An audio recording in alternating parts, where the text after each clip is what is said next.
I said it without looking at her. That is what I remember most and what I am least proud of. I said it the way I said everything in those years, over my shoulder, already moving, already certain that whatever I thought was correct and whatever anyone else felt about it was beside the point. Make yourself invisible tonight, Miss Wren. That was the whole of it. No explanation, no apology.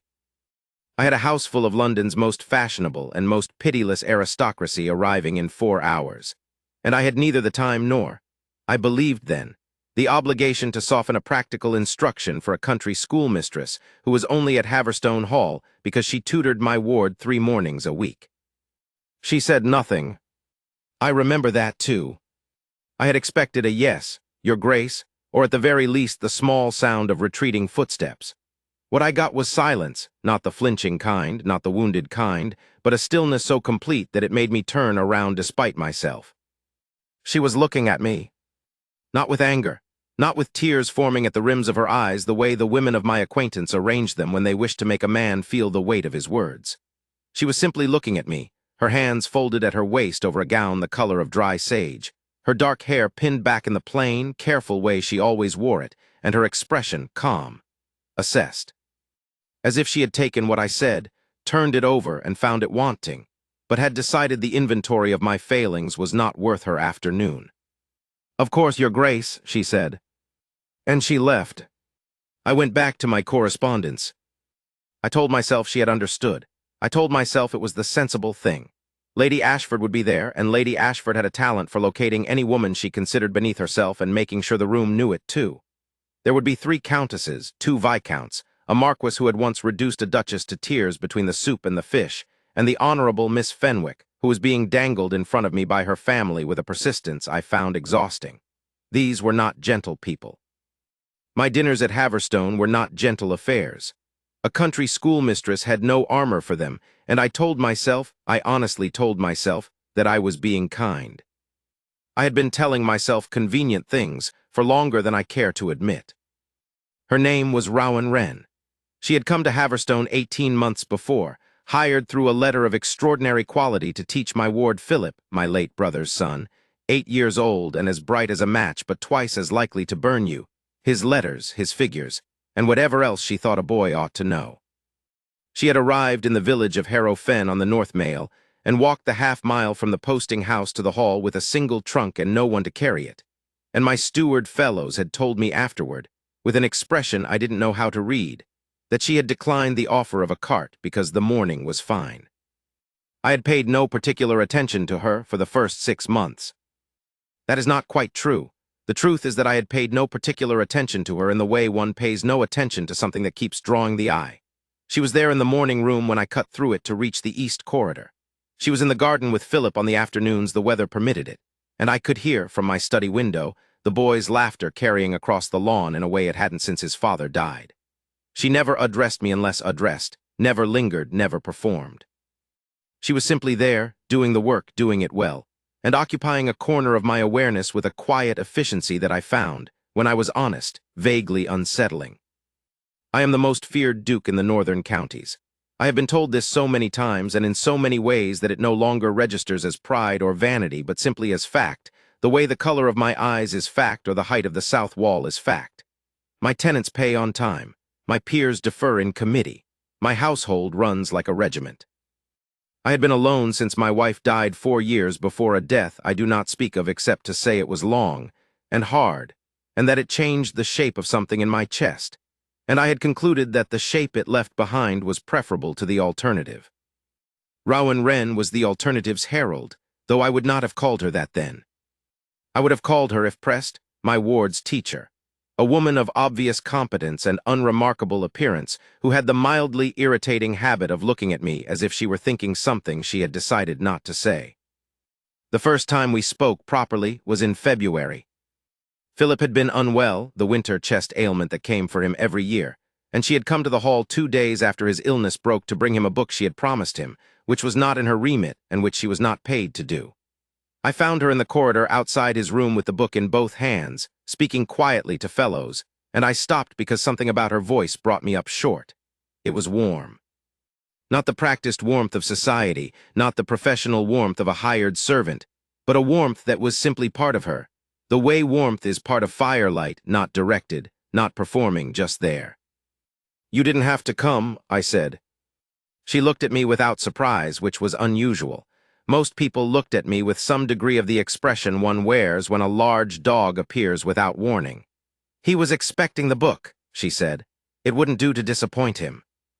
"He is 8, he will have forgotten by tomorrow." "He won't," she said, with a certainty so quiet and so complete that I had nothing to answer it. She was right, he hadn't forgotten. He had, in fact, asked for her twice that morning. I thanked her. She said, "It is no trouble, Your Grace," and meant it and left, and I stood in the corridor for longer than I would have predicted, feeling the absence of something I couldn't name. That was February. By April I was finding reasons to cross the morning room. By June I had asked fellows twice whether Miss Wren's terms of engagement were satisfactory, which was not the sort of question I asked about anyone.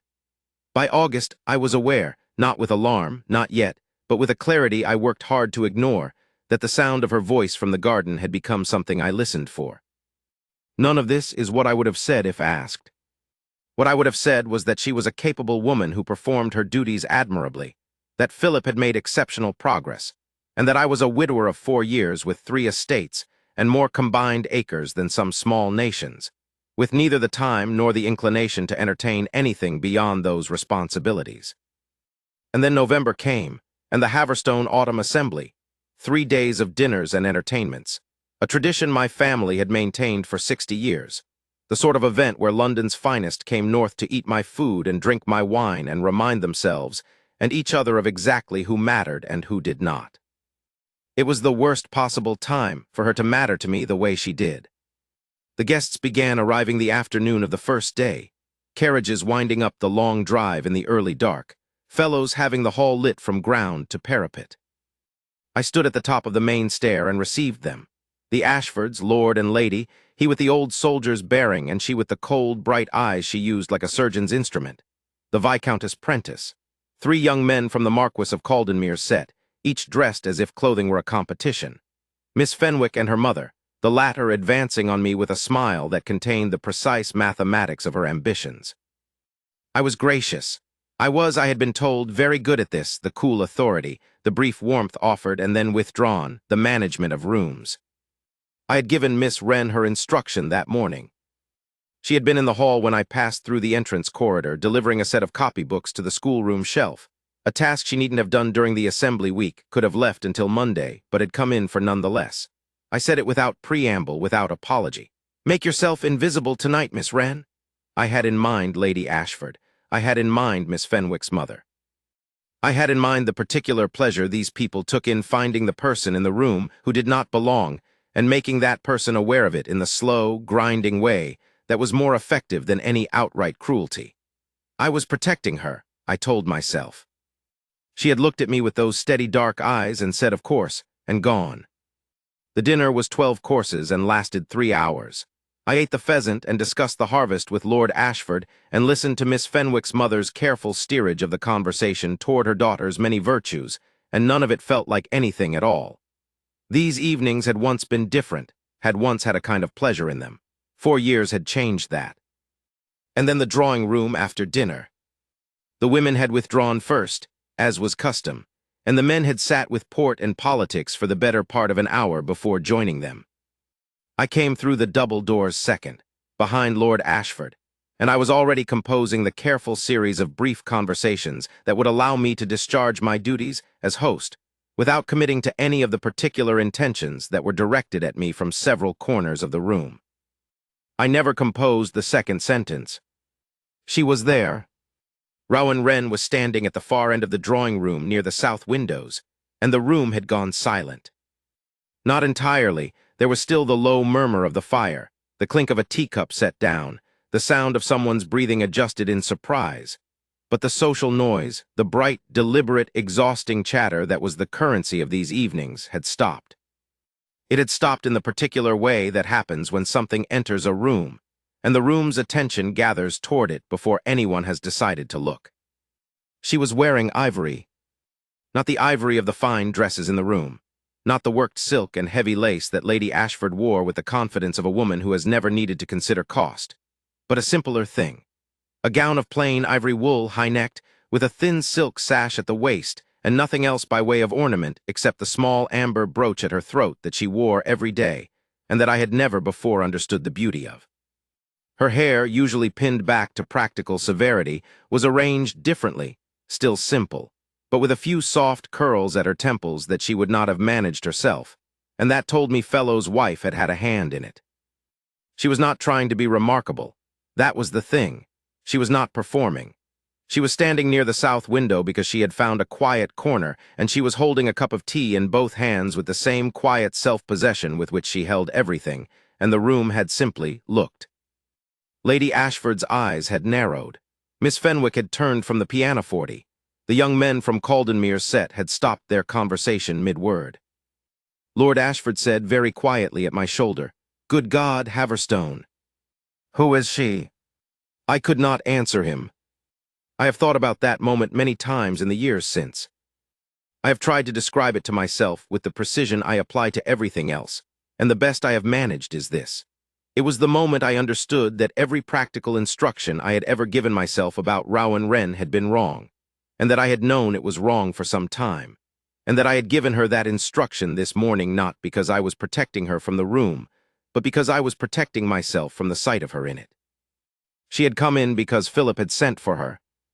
I learned this afterward, learned that my ward, who had heard the music beginning and the carriages arriving and had developed a sudden and unconvincing attack of night terrors, had sent for Miss Wren because Miss Wren was the person he wanted when he was frightened, and that she had come, and that she had settled him, and that on her way out she had walked, not swept, not glided, simply walked, through the drawing-room because it was the most direct route to the hall's back corridor, and that she had not intended to be noticed at all. She was halfway across the room before she realized the room had gone quiet. I watched her pause. I watched her understand, in that particular way she had of taking in information without visible reaction, that every eye in the drawing-room was on her. I watched her lift her chin very slightly, not in defiance, not in performance, simply because she was a woman who had taught herself to stand straight, and standing straight was what she did. Lady Ashford recovered first.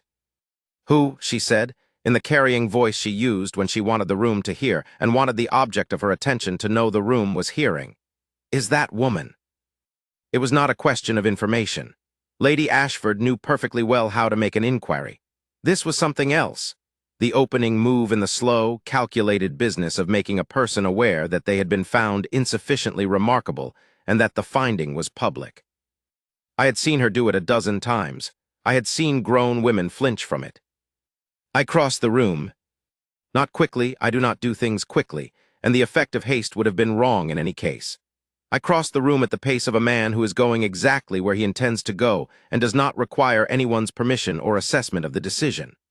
I was aware, peripherally, of the recalculation happening across the drawing room, the adjustment of Lady Ashford's expression, the sudden attention of the young men, Miss Fenwick's small, indrawn breath. Rowan Wren saw me coming when I was still 15 feet away. She didn't move. She stood exactly where she was with her teacup and her amber brooch and her look of quiet appraisal, and she waited, and I reached her and stopped, and for a moment neither of us said anything. "Your Grace," she said, and her voice was perfectly steady. "Miss Wren," I said. And then, and I have never in my life done anything quite like it before or since, I offered her my arm. Not an obligation, not the courtesy one extends to a widow who needs escorting to her seat. I offered her my arm the way a man offers it to the woman he intends to stand beside, in the particular shape that means precisely that and nothing else. I held it there between us, an open question, unhurried, certain. She looked at my arm, she looked at me. "I was on my way out," she said. "I know," I said. "Will you stay?" It was the longest pause of my adult life. "Yes," she said. And she took my arm. I have rarely felt the precise shape of a room change the way that room changed in that moment. Lady Ashford went very still. Miss Fenwick's mother set down her glass. Lord Ashford behind me made a sound that I believe, in another man, might have been a laugh. The young men from Caldenmere's set exchanged a glance that I did not need to see to understand. And the room, the collective, careful, pitiless attention of it, shifted. She had not won it. That is important to say correctly. She had not conquered it or silenced it or made it bow. What happened was simpler and more lasting than that.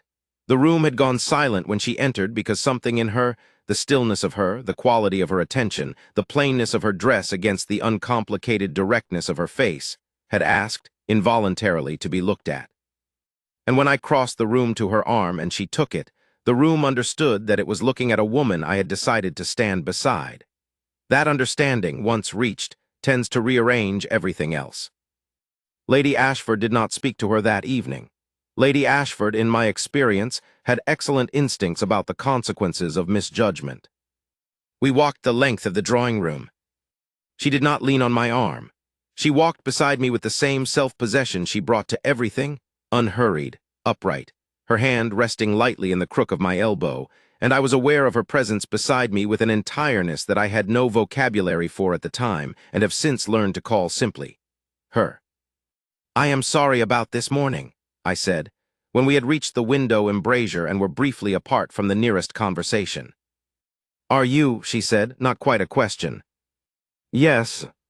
She considered this. "You meant to protect me," she said. I told myself that. And what do you tell yourself now? The logs shifted in the fireplace across the room. A thread of smoke rose and curled. Outside the south window the park lay in full dark, and the light from the drawing room lay across the snow in long gold rectangles. "That I was afraid," I said, "which is not a thing I am accustomed to saying." She was quiet for a moment. Then, "What were you afraid of?" I looked at her. She was looking back at me with those dark eyes that had always held more than they revealed, and for once I did not look away. "That if you were in the room," I said, "I would not be able to pretend I didn't care whether you were." Another silence, longer. "That is a great deal to put into an instruction about invisibility," she said. "Yes," I said, "it was." The edge of her mouth moved, not quite a smile, but the approaching territory of one. "I was not going to stay," she told me. "I came down to see Philip settled and I was leaving. I had no intention of coming into this room." "But you did." "The corridor door was locked. Fellows locks it during the assembly evenings so that the kitchens can operate without crossing the guest areas." She paused. "Your architect put this room directly between the locked corridor and the main stair." "I designed the renovation myself," I said. "I know," she said. "I did wonder afterward if that was relevant." I looked at her. She held my gaze with perfect composure. "Are you suggesting," I said, "that I had this room built to be unavoidable?" "I am suggesting nothing, Your Grace. I am simply noting that it is unavoidable." "Rowan," I said, and then stopped, because I had used her name without prefacing it with her title and had not intended to, and because the shape of it in my voice was unmistakable, and because there was nothing to do now but leave it there between us. She did not correct me. "Haverstone," she said, and then more quietly, aware of the room, "you cannot stay here talking to me for the rest of the evening. They will talk." "They are already talking." "They will talk more." "Yes," I said, "they will." She studied me. "You do not appear concerned." "I'm not." "You were this morning." "I was this morning," I agreed. "I am not now." I looked at her steadily. "I have wasted considerable time on being concerned about what this room thinks. I find I have less patience for it than I did." Something moved through her expression, too quick to name, but I felt it. "You should know," she said carefully, "that I have nothing. No family to speak of, no connections, no dowry of any kind. I am a schoolmistress, Your Grace. I am employed by your household. Whatever you are suggesting tonight, the difference in our positions is very considerable." "I am aware of the difference in our positions." "And it does not trouble you?" "It troubles me somewhat," I said honestly. "What troubles me more is the thought of you walking out of this room and back to a cottage in Harrow Fen and me standing here for the next 40 years pretending that was satisfactory." I paused. "I am not good at satisfaction pretended. Ask anyone in this room." She let out a breath that might, in a less self-possessed woman, have been a laugh. "This is not how these things are done," she said. "I've been told I'm not very good at how things are done." "That is not generally a compliment." "No," I said. "But in this instance, I find I'm prepared to accept it." She looked at me for a long moment. The fire crackled. Somewhere behind us, a conversation had resumed, and then another, and the room was beginning its ordinary noise again, but quieter, and with the particular quality of noise that is really listening. "I should like time," she said, "to think. As much as you need. You are not the kind of man who waits." "I am learning to be," I said. "It is an extremely inconvenient education." And there finally, fully, she smiled. It was not a large smile. It did not rearrange her face or flood the room with light or any of the things that the novels Philip kept hidden under his pillow promised about the smiles of heroines. It was a small, real, contained smile, the kind that begins at the corners and costs something, and it was entirely her, and it went through me like a lamp going up in a dark room. "3 days," she said. "The assembly runs 3 days." "Yes. Give me the 3 days. Let me think clearly without the room watching." "The room can't watch you if you're not in it," I said. "Precisely." She withdrew her hand from my arm, not quickly, not dramatically, simply the way one concludes a thing when it is concluded. "Good evening, Your Grace." "Good evening, Miss Wren." She walked to the drawing-room door. I watched her go. The whole room watched her go, which in the ordinary way of things is a form of assessment. The measuring look, the quiet judgment, the decision about whether a person has been found sufficient. But the form of it had changed. It had changed in the 20 minutes since she had walked in, and the change was not reversible, and everyone in the room felt it, and no one said anything, and she walked out with her back straight and her amber brooch at her throat and her plain ivory dress without a single additional ornament, and the door closed behind her. Lord Ashford appeared at my shoulder. "Haverstone," he said. "Not now, Edmund," I said. I was only going to say that she. "Not now." He was quiet for a moment, then mildly, "She's remarkable." "Yes," I said. "She is." I slept very little that night. I have always found the hours between midnight and dawn the worst time for the things I have worked to keep orderly. In the dark they become disorderly, and I lay in the dark of the ducal bedroom at Haverstone Hall and thought about a woman in a sage-colored dress, and then a woman in ivory and the very small difference in the corner of her mouth and what it had cost her to show it. And I thought about Philip asking for her when he was frightened, and about the morning in February and the book she had carried half a mile in the cold because she had promised it, and about all the months of finding reasons to cross the morning room, and about the thing in my chest that the last 4 years had reshaped, and about what it might mean to let it be reshaped again, differently, by something warmer. 3 days. I waited. I was terrible at it. On the second afternoon, I found myself in the schoolroom on no business at all, looking at the copybooks on the shelf, the handwriting exercises she had written out for Philip in her level, precise script, and I stood there for longer than I could account for. On the third morning, Philip found me in the east corridor and said, with the directness of an 8-year-old, "Is Miss Wren coming back?" "What do you mean, coming back?" "She came to see me 3 nights ago, and then she didn't come yesterday, and Fellows says the assembly ends today, and I thought she might have gone away." "She hasn't gone away." "How do you know?" "I know," I said. He looked at me with his father's eyes, which were also my eyes, the Haverstone eyes, dark and direct and accustomed to seeing through things. "Did you say something to her?" he said. "You say things sometimes that make people not want to come back." "I did say something to her," I said, "and then I said something else." "What did you say the second time?" I looked at him for a moment. 8 years old, this boy who had been in my care for 3 years, whom I had looked at initially as an obligation, and then gradually, without noticing the moment of change, as the best part of any given day. She had done that too. She had made something in this house easier to inhabit. "I asked her to stay," I said. Philip considered this. "Did she?" "For a little while." "Are you going to ask her again?" "Yes," I said, "I am."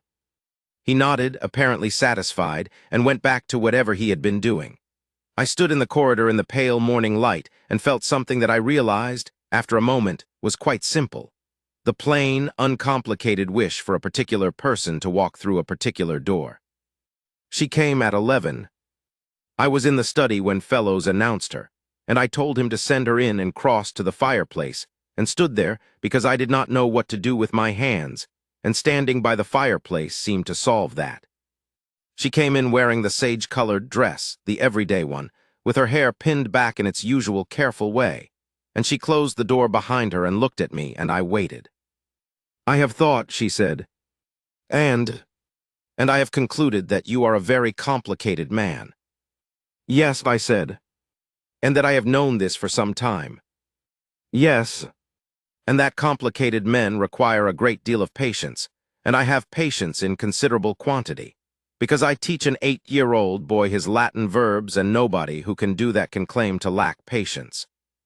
"No," I said, "they can't, and that you were unkind to me 3 mornings ago," she said steadily, "and that you knew it was unkind, and you did it anyway because it was easier than being honest about what you were afraid of, and that this is a pattern I will not accommodate indefinitely, and that you should know this now rather than later." I looked at her. "I know it," I said. "I am not good at being honest about the things I am afraid of. I am better at it than I was 3 days ago. I intend to be better still." She held my gaze. "That is a more satisfactory answer than I expected." "I occasionally exceed expectations." The corner of her mouth moved. "I am a schoolmistress," she said once more, "with no family and no money and no connections, and a cottage that belongs to the village trust, and not to me." "I know what you are," I said. "I have known it for 18 months, and I have found it irrelevant for most of them." "Society will not find it irrelevant." "Society," I said, "found you remarkable the moment you walked into a room.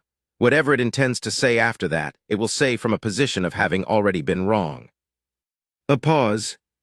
"That was a very ducal thing to say," she said. "I am a duke," I said. "It comes with certain habits." She was quiet for a moment. The fire shifted. Outside the study window, the last of the assembly carriages was moving down the long drive in the pale late morning light, and the park was emptying, and Haverstone was returning to itself. To the quietness of it that I had learned, these past 18 months, was not the emptiness I had mistaken it for. "I would like," she said finally carefully, "to continue to be Philip's teacher. Whatever else, I would like that not to change."